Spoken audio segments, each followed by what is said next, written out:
이 주일 예배를 통해 우리에게 주시는 하나님의 말씀은 우리 로마서 1장 1절에서 2절까지의 말씀입니다. 신약성경 238면에 있습니다. 로마서 1장 1절에서 2절까지의 말씀, 신약성경 238면에 있습니다. 우리 두 절 말씀인데요. 우리 같은 마음으로 같은 목소리로 우리 함께 합독하도록 하겠습니다. 시작! 예수 그리스도의 종 바울은 사도로 부르심을 받아 하나님의 복음을 위하여 택정함을 입었으니 이 복음은 하나님이 선지자를 통하여 그의 아들에 관하여 성경에 미리 약속하신 것이라. 아멘. 할렐루야. 네, 지난 한 주간도 잘 지내셨지요? 네, 최고의 환한 미소로 또 사랑이 가득 담긴 미소로 우리 앞뒤 좌우 바라보시면서 이렇게 인사하겠습니다. 샬롬 샬롬. 지난 한 주간도 너무 수고 많으셨습니다. 인사하겠습니다. 샬롬 샬롬. 지난 한 주간도 너무 수고 많으셨습니다. 한 번 더 인사하실 때 우리 손을 꼭 잡으시면서 이렇게 인사할까요? 우리는 예수 공동체입니다. 인사하겠습니다. 네, 아멘.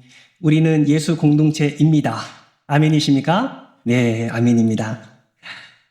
로마서는 많은 성도님들이 좋아하고 또 사랑하고 또 많은 은혜를 받는 말씀입니다.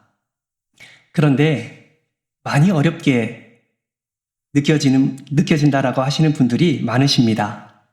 그 이유가 무엇일까요? 그 이유는 로마서를 교리적으로, 조직신학적으로 접근하기 때문에 더 많이 어렵게 다가오지 않나라는 생각을 해보게 됩니다. 대표적으로 로마서 안에 어떤 말씀이 있나요? 구원에 대한 말씀도 있고, 죄, 칭의, 그리고 율법, 예정, 성화, 이러한 교리적으로 굉장히 중요한 개념들이 로마서에 많이 언급되어 있습니다. 이러한 교리적인 내용들이 때로는 우리의 생각과 이성을 뛰어넘기 때문에 우리는 이해하기가 어렵고 또 로마서의 말씀을 마음에 받아들이기가 매우 어려운 것을 경험하게 되는 것입니다.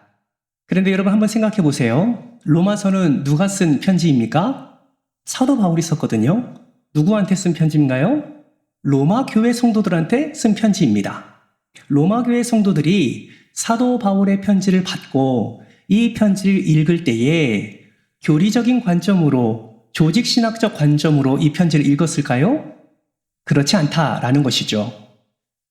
사도 바울이 분명한 중요한 개념을 담고 있지만 그 로마 교회 당시에 반드시 이 복음이 필요하기 때문에 그 로마 교회에 일어난 그 상황과 그 문제 가운데 이 복음이 필요하기 때문에 사도 바울이 이 복음을 편지에 담아 로마 교회에게 보낸 것입니다. 이것이 바로 우리가 읽고 있는 지금 로마서이지요. 그렇다면 여러분, 그 당시 로마 교회에 어떤 일이 일어났기에 고린도에서 이 소식을 들은 사도 바울이 펜을 들어서 급하게 이 편지를 써서 보냈을까요? 오늘 이 시간에는 사도 바울이 로마서를 기록한 배경과 그리고 로마 교회 성도들에게 말해주고자 하는 그 핵심 내용을 함께 살펴보고 또 그 핵심을 우리 교회와 또 우리 가정에 한번 적용해 보는 시간을 갖도록 하겠습니다. 여러분, 로마서를 기록한 배경을 우리가 살펴볼 때에 놓쳐서는 안 되는 장이 있습니다. 여러분 혹시 기억하십니까? 로마서가 몇 장으로 되어 있는지 혹시 아세요? 예, 맞습니다. 제가 10장까지만 들었는데 16장으로 기록되어 있어요. 근데 로마서의 기록 배경을 알려면 절대로 놓쳐서는 안 되는 장이 하나가 있습니다. 여러분 그 장이 무엇일까요? 바로 로마서 16장입니다. 로마서 16장을 읽어보신 분들은 알아요. 어떤 내용으로 가득합니까? 누구누구에게 문안하라. 누구누구에게 문안하라. 이 문안하라, 인사하라 라는 권면의 내용이 로마서 16장 안에 가득 담겨 있습니다. 제가 한번 세워보니까요. 무려 27명에게 문안하라 라는 내용이 기록되어 있습니다. 여러분, 근데 이게 왜 로마서의 기록을 배경을 이해하는데 중요한 장일까요? 16장에 나오는 인물들을 살펴보면 그 인물들의 어떠함을 확인할 수 있기 때문에 그렇습니다. 그러면 16장에 나오는 인물들이 어떠할까요? 신학자들은 로마서 16장을 연구하면서 이 로마 교회 안에 최소 5개에서 7개의 그룹이 나뉘어져 있다라는 것을 확인하였습니다. 무슨 말입니까? 같은 공간에 예배를 드리는 예배 공동체가 되어야 되는데 같은 공간에서 5개, 최대 7개에 나뉘어서 예배를 드리고 있다라는 사실을 확인하게 된 거예요. 로마 교회 안에 유대인들끼리만 모여서 예배 드리는 그룹이 있었습니다. 로마 교회 안에 이방인들만 모여서 예배 드리는 그룹이 있는 거예요. 혹은 유대인과 이방인들이 섞여서 예배 드리는 그룹이 있는가 하면 어떤 그룹은 노예끼리만 모여서 예배 드리는 그룹도 있다라는 것을 발견하게 된 것입니다. 어떻게 이것을 알 수 있었을까요? 그들 이름을 통해서 알 수 있습니다. 여러분, 우리도 옛날 조선시대 때 이름만 들어도 그 사람이 어떠한 사람이라는 것을 알 수가 있지 않았습니까? 예를 들어볼까요? 제가 지금 말하는 이름들을 들으시고 이들의 신분을 여러분 한번 생각해 보십시오. 마당쇠, 돌쇠. 여러분, 이들의 신분은 무엇입니까? 종이죠. 여러분, 양반이 마당쇠라는 이름을 쓰지 않습니다. 양반은요, 돌쇠라는 이름을 쓰지 않아요. 즉, 이름만 알아도 헬라어와 히브리어에 나오는 이름들의 특성만 파악해도 이들의 신분과 이들의 위치를 알 수가 있다라는 것이죠. 그런데 그것을 파악해 보니 로마서 16장 안에 로마인들의 그룹 안에 5개에서 7개 그룹이 있었다라는 것을 확인하게 된 것입니다. 여러분, 그럼 질문합니다. 잘 생각해 보세요.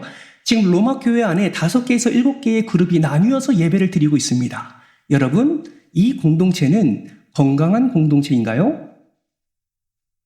질문입니다. 다시요. 5개에서 7개로 나뉘어져 있어요. 예를 들면 성가대만 따로, 이쪽 그룹만 따로, 두 번째 그룹만 따로 예배 드리고 있어요. 이 교회는 지금 건강한 교회인가요? 건강하지 않은 교회인가요? 그렇죠. 건강하지 않은 교회입니다. 그 이유가 무엇입니까? 예수의 이름으로 모인 성도라면 예수의 이름으로 함께 주님을 찬양하고 예배 드리는 것이 건강한 교회다라는 것이죠. 그러면 여러분, 도대체 로마 교회에 어떤 일이 있었기에 이러한 그룹으로 나뉘어서 예배를 드리게 되었을까요? 이 사실을 알려면 이 당시 로마 시대 때의 역사적 배경을 조금 알아야 됩니다. 이 나눠진 이유를 확인하기 위해서 우리는 AD 41년으로 한번 가보겠습니다. 여러분, AD 41년은 어떤 해냐면 로마의 황제가 바뀐 해입니다. AD 41년이 되기 전에는 갈리굴라라는 황제가 로마를 다스렸는데 41년째에는 글라우디우스 황제가 로마를 다스리게 됩니다. 근데 이 글라우디우스 황제는 굉장히 심한 장애를 갖고 있는 사람이었대요. 문헌을 보면 이 글라우디우스 황제는 다리를 많이 절었다고 합니다. 그리고 항상 고개를 이렇게 삐뚤어망하게 했대요. 그리고 말을 하면서 침을 질질 흘리는 그런 장애를 가지고 있었다고 합니다. 여러분이 보시기에도 제가 지금 불편해 보이죠? 많은 사람들이 이 황제를 바라볼 때도 그렇게 바라봤을 겁니다. 그런데 글라우디우스가 황제가 됐어요. 여러분, 어떻게 황제가 되었을까요? 한 사건이 일어납니다. 갈리굴라 황제를 경호했던 경호원 2사람이 갈리굴라를 살해하고 이 글라우디우스 황제를 황제로 높인 겁니다. 이유가 있습니다.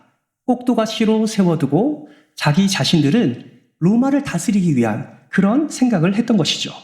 그런데요, 이 심한 장애를 가진 글라우디우스 황제가 머리는 굉장히 비상했다고 합니다. 굉장히 천재였대요. 그래서 황제로 등극한 글라우디우스 황제가 가장 먼저 한 것이 무엇이냐면 자신을 황제로 등극하기 위해 도와주었던 그 전 황제를 살해했던 그 경호원 2명을 바로 살해해버립니다. 그리고 자기 자신이 로마를 통치하기 시작합니다. 시간이 흘러서 AD 49년, 9년째 되는 해에 로마에 심각한 문제가 발생합니다. 어떤 문제가 발생하냐면 로마시안의 내란이 일어나게 된 거예요. 어떤 내란이냐? 그리스도를 따르는 유대인들과 그리스도를 따르지 않는 유대인들이 부딪히게 된 겁니다. 분열이 일어나게 된 거예요. 다툼이 일어나게 됩니다. 아니, 한 민족이 다툼이 일어나는데 이게 무슨 심각한 문제냐라고 말할 수 있지만 문헌을 보면 그 당시에 로마시 안에서 굉장히 부유하게 살았던 민족이 유대인이었다고 합니다. 여러분, 오늘날에도 유대인들이 굉장히 부유하게 잘 살고 있지 않습니까? 그런데 문헌을 보면 그 당시에도 현금을 많이 갖고 있는 부자들이 유대인들이 많았다고 해요. 문제는 그리스도를 따르는 유대인과 따르지 않는 유대인이 부딪히게 되었는데 그 갈등으로 인해서 로마시 안에 현금이 유동되지 않는, 움직이지 않는 일까지 발생하게 된 겁니다. 그래서 이 문제가 글라우디우스 황제까지 올라가게 된 거예요. 그런데 글라우디우스 황제가 이 문제를 단 한 방에 해결하게 됩니다. 어떻게 해결하게 되냐? 따라서 해봅시다. 다 나가! 이렇게 얘기한 거예요. 누가요? 글라우디우스 황제가요. 누구를요? 그리스도를 따르는 유대인뿐만 아니라 그리스도를 따르지 않는 모든 유대인들을 로마시에서 추방한 겁니다. 그래서 역사적 문헌을 보면 글라우디우스가 이것을 칙령으로 발표합니다. 그것이 글라우디우스 칙령이에요. 여러분, 이게요, 성경에 나옵니다. 여러분, 사도행전 18장 2절 말씀 화면을 보면서 같이 한번 읽어볼까요? 함께 읽겠습니다. 시작. 아골라라 하는 본도에서 난 유대인 하나를 만나니 글라우디오가 모든 유대인을 명하여 로마에서 떠나라 한 고로 그가 그 안에 브리스길라와 함께 이달리아로부터 새로 온지라. 바울이 그들에게 감해. 여러분, 글라우디우스가 칙령을 내려서 유대인들을 다 쫓아냅니다. 그 쫓겨난 유대인 중에 우리가 잘 아는 사람이 지금 읽은 말씀에 등장하지요. 그 사람이 누굽니까? 브리스길라와 아굴라라는 사람이 이 로마 글라우디우스 칙령으로 인해서 쫓겨나게 된 유대인이었습니다. 여러분, 근데 이 쫓겨나게 된 추방령을 내린 이 다음에 가장 큰 직격탄을 맞은 그 기관이 있었습니다. 그것이 어디였냐면 로마 교회예요. 여러분, 그 당시 로마 교회는 로마 교회에서 안에서 진행되는 모든 예배의 진행을 대부분 누가 담당했냐면 그리스도를 따르는 유대인들이 담당했습니다. 그러니까 예를 들면 말씀을 전하는 자도 유대인이었고 성가대 지휘자도 유대인이었고 주일학교 교사들도 유대인들이었습니다. 그런데 여러분, 추방령이 내려졌어요. 다 지금 로마 밖으로 쫓겨났습니다. 자, 근데 첫 번째 주일이 되었어요. 교회 안에 예배 시간이 되어서 사람들이 몰립니다. 여러분, 누구만 남게 될까요? 유대인들은 다 갔어요. 그럼 누구만 남게 될까요? 이방인들과 종들만 남게 되는 것입니다. 여러분, 그 이전에는 유대인들이 예배를 진행했기 때문에 아무 문제가 되지 않았습니다. 그저 이방인들은 수동적으로만 예배에 참여할 뿐이었어요. 그런데 다 쫓겨나니까 아무도 없으니까 예배를 드릴 수 있습니까? 없습니까? 없게 된 거예요. 그런데 이때 어떤 일이 일어나냐? 그 당시 이방인들이 교회 안에서 이야기를 하면서 예배를 스스로 드리게 됩니다. 문헌에 보면 예배가 멈췄다라는 말이 없어요. 그것을 봐서 이방인들이 각자의 나름의 달란트로 예배를 드린 것을 우리는 추측할 수가 있습니다.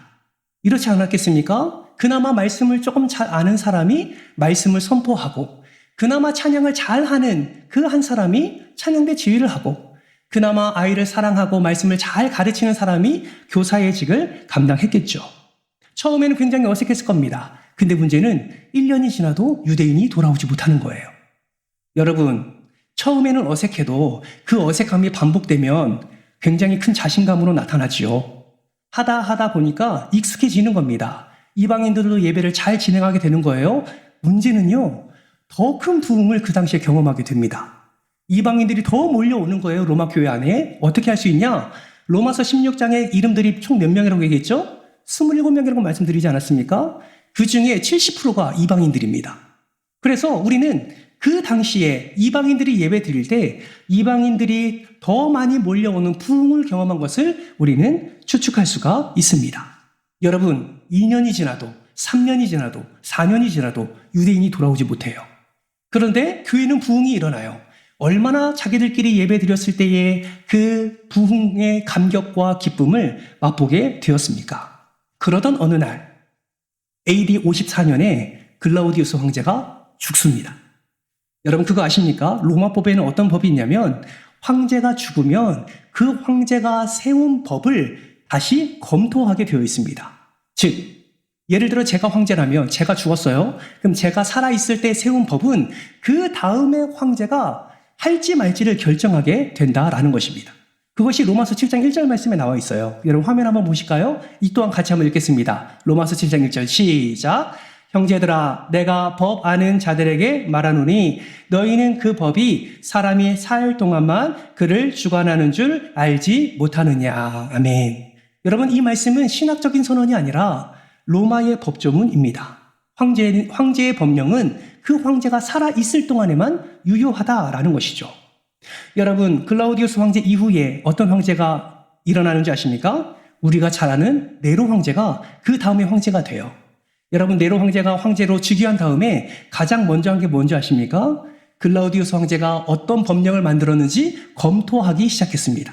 그런데 그 검토하는 과정 가운데 글라우디우스 칙령, 그 유대인들을 추방했던 그 법을 네로 황제가 멈춰 버립니다. 그래서 그 유대인들, 추방당한 유대인들이 다시 교회로, 다시 집으로 돌아오게 될 수 있게 된 것이죠. 여러분, 아무것도 가지고 나가지 못했습니다. 5년 동안 타지 생활했습니다. 그런데 그 칙령이 끝났어요. 이제 자기 집으로 돌아올 수 있어요. 여러분, 유대인들의 마음 가운데 얼마나 큰 기쁨이 차고 넘쳤겠습니까? 또 그리스도를 따르는 유대인들은 더 기분이 좋았습니다. 왜요? 이제 내가 섬기던 그 로마 교회에 갈 수 있다. 그 교회에 가서 내가 예배 드릴 수 있다. 그 친구 잘 있을까? 그 친구 열심히 잘하고 있을까? 우리 교회는 건강하게 잘 성장하고 있을까? 오만 기대감을 가지고 다시 로마로 복귀한 거예요. 복귀한 첫날, 주일날 함께 모였습니다. 얼마나 기쁨이 넘쳤을까요? 이방인들은 유대인들을 향해서 잘 왔어, 힘들었지, 고생했어 이야기합니다. 유대인들은 이방인들에게 위로와 격려합니다. 그동안 수고 많았어. 너희들도 수고 많았어. 예배 드리느라 고생했지. 우리 없는데 예배 세워가느라 힘들었지. 너무 수고 많았어. 이제 그만해도 돼. 다음 주는 우리가 할게. 이방인들이 말합니다. 무슨 말이야? 우리가 얼마나 잘 세워왔는데, 우리가 얼마나 질서를 잘 세워왔는데, 봐봐, 이렇게 부흥했잖아. 우리가 예배를 잘 세워왔어. 괜찮아, 우리가 할게. 무슨 말이야? 너희는 이방인이잖아. 원래 예배 진행은 유대인이 하는 거야. 우리가 그 법을 알아. 우리가 말씀을 더 잘 알아. 우리가 할게. 여러분, 이렇게 자신의 생각과 자신의 주장이 맞부딪히게 됩니다. 거기서 갈등이 일어나게 되는 것이죠. 거기서 분열이 일어나게 되는 것입니다. 자기의 생각이 옳다고 주장합니다. 자기의 방법이 옳다고 말합니다. 내가 아는 질서가 맞다라고 생각을 하는 것이죠. 여러분, 이러한 갈등이 하나하나 쌓이기 시작하면서 여러분 어떻게 됩니까? 그룹이 하나씩 나뉘어지게 되는 것입니다. 야, 됐어. 우리끼리 하지 뭐. 그래서 유대인들끼리 모이게 되는 것이고, 그래서 이방인들끼리 모이게 되는 것이고, 그래서 노예들끼리 모여서 5개에서 7개의 그룹으로 나뉘어서 자기들끼리 예배하는 일들이 일어나게 된 것입니다. 여러분, 이 소식을요, 로마시 안에서도 아니고 고린도에 있는 지금 사도 바울 귀에 들리는 거예요. 그 로마 교회 안에 이런 분쟁이 일어났다라는 것을 고린도에서 사도 바울이 듣게 됩니다. 그래서 바로 펜을 들어서 사도 바울이 편지를 쓰는 거예요. 여러분, 로마서는 죄를 말하지요. 로마서는 구원을 말합니다. 칭의를 말합니다. 여러분, 성화를 말하고요.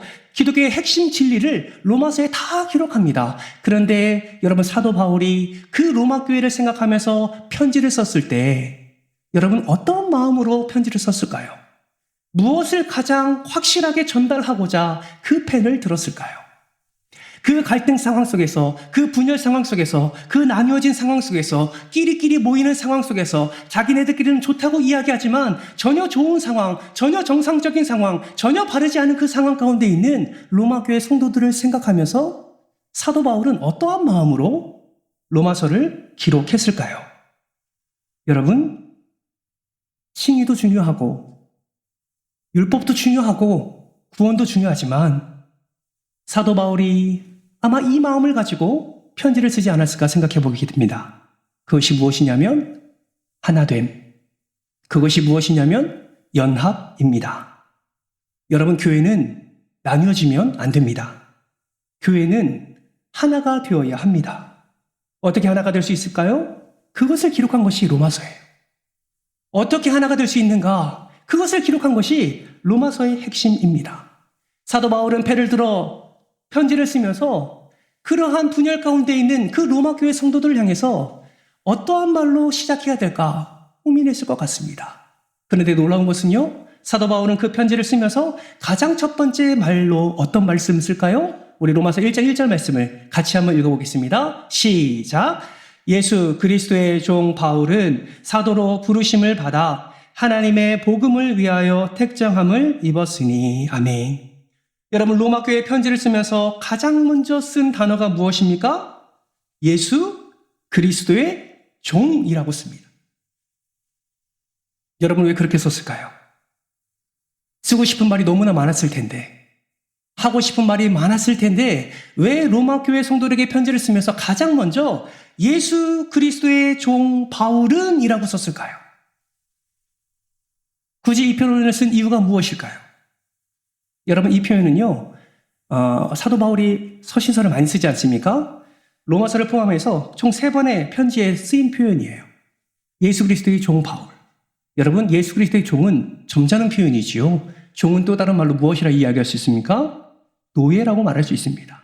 지금 사도 바울이 뭘 말하고 있는 거예요? 나는 예수 그리스도의 노예입니다 라고 지금 표현을 하는 거예요. 왜 이런 말을 썼을까요? 여러분 종, 노예라는 단어는 헬라어로 둘로스라는 단어를 씁니다. 근데 이 단어의 어근은 델로라는 단어인데 이 단어는 올가미라는 의미를 가지고 있어요. 그렇다면 종, 노예는 무엇을 말하는 겁니까? 올가미에 묶여있는 자를 말하는 거예요. 여러분 올가미에 묶여있는 자는 자기 마음대로 할 수 없습니다. 올가미에 묶여있는 자는 자기 뜻대로 할 수 없어요. 올가미에 묶여있는 자는 자기 방법대로 주장할 수가 없습니다. 왜요? 이미 올가미에 묶여있기 때문이지요. 그렇다면 예수의 종이라는 표현은 무엇입니까? 예수라는 올가미에 나는 묶인 자다라는 것을 이야기하고 있는 것입니다. 이것을 통해서 무엇을 말하고 싶었을까요? 예수를 믿는 너희도 예수 그리스도의 그 사랑과 그 진리와 그 복음의 올가미에 묶여있는 자다라는 것을 분명하게 선포하고 있는 것입니다. 왜 그런 선포를 할까요? 자기 주장에 빠져있는, 자기 뜻과 자기 생각에 빠져있는, 그래서 그거를 주장하고, 그래서 분열이 일어나고, 그래서 갈라지고, 그래서 그 아픔을 겪고 있는 로마교회 성도들에게 우리는 예수 그리스도의 올가미에 묶여있는 자입니다 라는 선포를 통해서 예수 안에서 우리는 하나가 되어야 됨을 나타나고 있는 것입니다. 자기 마음대로 할 수 있는 것이 예수의 사람이 아니라 예수의 뜻에 합당한 삶을 살아가는 것이 예수 그리스도의 종이라는 사실을 그렇게 선포하고 있는 것이죠. 여러분 이것을 통해서 우리가 알 수 있는 연합 하나됨은 무엇입니까? 자기 생각을 주장하는 것이 아니다라는 거예요. 자기 방법을 관철시키는 것이 아니라라는 것입니다. 자기 가치관과 전통을 주장하는 것이 아니다라는 것입니다. 하나 될 수 있는 유일한 방법, 연합할 수 있는 유일한 방법은 올가미에 묶여서 자기 뜻대로 할 수 없듯이 예수 그리스도의 진리와 사랑과 은혜에 묶여서 예수 그리스도의 뜻대로 하는 것이 바로 연합이고 하나됨이라는 사실을 사도 바울이 강조하고 있는 것입니다. 여러분 아멘이십니까? 예, 우리의 하나됨도 마찬가지죠. 그러면 어떤 올가미에 우리는 묶여 있을까요? 예수 그리스도의 그 뜻, 그것은 과연 무엇일까요? 여러분 오늘 에베소서 4장 1절과 2절 말씀을 통해서 예수 그리스도의 뜻을 함께 살펴보려 합니다. 같이 한번 화면을 보면서 함께 읽을까요? 시작! 그러므로 주 안에서 같이 내가 너희를 권하노니 모든 겸손과 온유로 하고 오래 참음으로 사랑 가운데서 서로 용납하고 아멘. 여러분 겸손, 온유, 오래 참음, 사랑 가운데 서로 용납하는 것, 여러분 무엇을 말하는 것입니까? 예수 그리스도께서 행하신 대로 하는 것이 예수 그리스도의 뜻이다라는 것을 우리에게 말씀해주고 있습니다. 여러분 겸손, 오늘날에는 미덕이지요. 여러분 그러나 그 당시 로마 시민권자들에게는 이 겸손은 미덕이 아닙니다. 이 겸손은 그들에게는 수치요, 모욕이에요. 악덕입니다. 왜 그렇습니까? 그 권위와 권력을 상징하는 로마 시민권자가 자기보다 낮은 그 사람 앞에 자신을 낮추고 겸손을 나타내는 것 자체가 말이 안 되기 때문이에요. 여러분 겸손 따위는요, 종이나 노예가 하는 짓이지 로마 시민권자가 하는 것이 아니라는 것을 그들은 너무나 잘 알고 있습니다. 그래서 그들에게 겸손을 강조하고 겸손을 주장하는 것은 그들에게 모욕적이고 그들에게 수치적인 것이죠. 그런데 사도 바울은 무엇을 말합니까? 지금 분열을 경험하고 있는 로마 교회 성도들에게 겸손하라 라고 말하고 있습니다. 왜요? 따라서 해봅시다. 더 크게 예수님이 겸손하셨기 때문입니다. 누가 겸손하셨다고요? 예수님이 겸손하셨기 때문이지요. 사도 바울은 그것을 강조하고 있는 것입니다.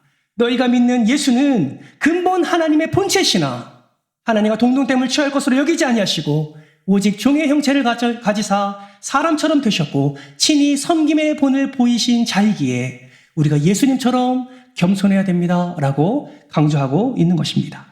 이뿐만이 아니죠. 1절 중반절 말씀에 보면 자신을 사도라고 표현합니다. 사도, 헬라어로 아포스톨로스라는 단어를 씁니다. 뜻이 무엇이냐면 보냄받은 자입니다. 여러분, 보냄받은 자는 자기의 뜻대로 말할 수 없습니다. 보내는 자의 뜻대로 행하는 것이 보냄받은 자, 사도라는 의미라는 것이죠. 여러분, 자신을 사도라고 표현하면서 자신은 예수 그리스도께서 이 땅에 보내주셨고 예수 그리스도의 뜻대로 행하는 자임을 말하면서 너희도 그러한 자이다라는 것을 분명하게 말하고 있습니다. 사랑하는 성도 여러분, 사도 바울의 이 강력한 선포는 그 당시 로마 교회 성도들을 향해서뿐만 아니라 오늘 예수의 이름으로 모여 예배드리는 저와 여러분에게도 동일하게 적용된다는 사실을 기억하시기를 바랍니다. 여러분, 오늘 우리의 모습은 어떻습니까? 우리의 예배 공동체는 어떠신가요? 우리의 예배 공동체는 예수 공동체입니까? 아니면 로마 교회가 보여준 분열 공동체입니까? 자기 생각과 자기 방법, 자기 옳음을 생각하는 공동체입니까?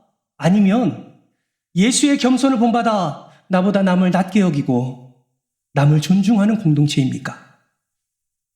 다른 성도의 실수와 잘못을 질책하고 가르치려고만 하는 공동체입니까? 아니면 온유함으로, 오래 참음으로 사랑 가운데 서로 용납하는 공동체입니까?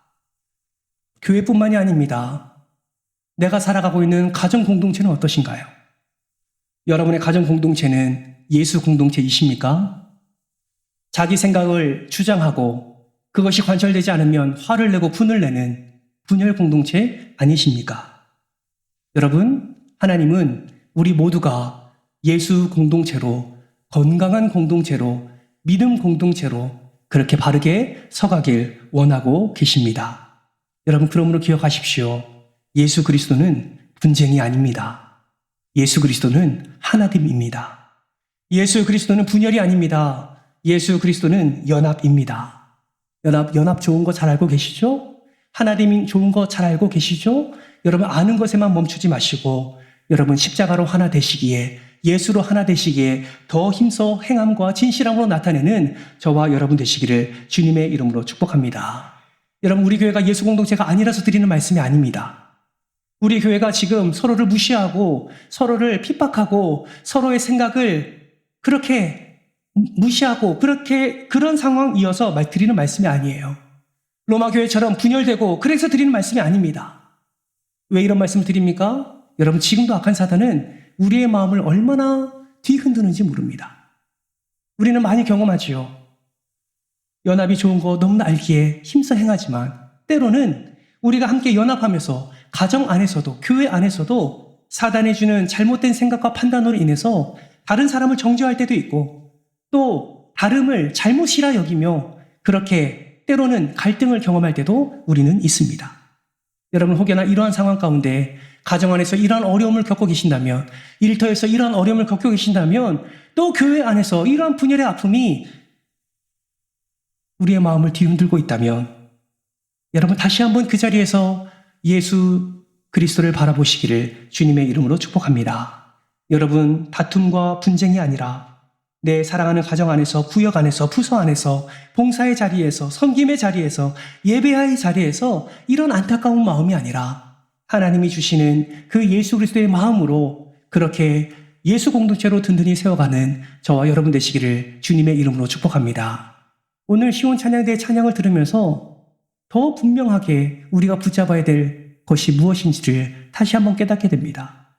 하나님 아버지의 마음, 주님의 마음 닮아서 주님의 뜻대로 행하게 하옵소서. 그 고백이 우리 찬양대의 고백 아니었습니까?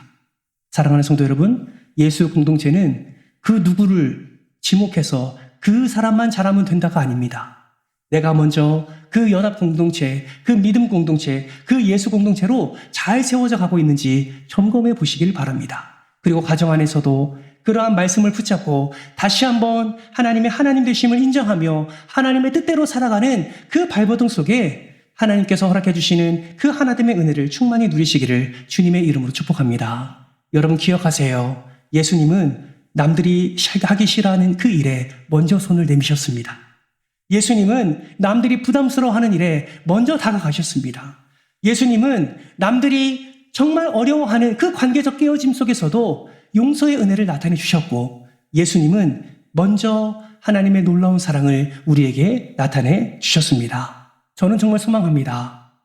우리 모두가 한 사람도 예외 없이 사도 바울처럼 담대하게 나는 예수 그리스도의 종입니다 선포할 수 있는 그런 믿음의 사람, 그런 예수 공동체를 든든히 세워가는 저와 여러분 되시기를 주님의 이름으로 축복합니다. 그래서 이번 한 주간 살아갈 동안에 여러분 꼭 기억하세요.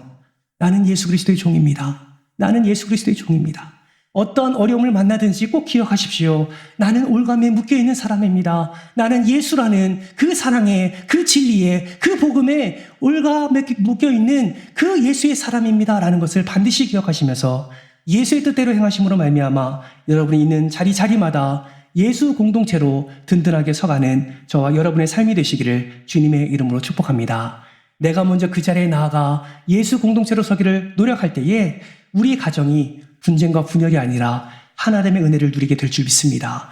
우리 교회가 분쟁과 분열이 아니라 그 연합의 은혜를 누리게 될 줄 믿습니다. 이 은혜가 이번 한 주간 동안 살아가는 여러분의 삶 속에 충만히 일어나기를 주님의 이름으로 축원합니다.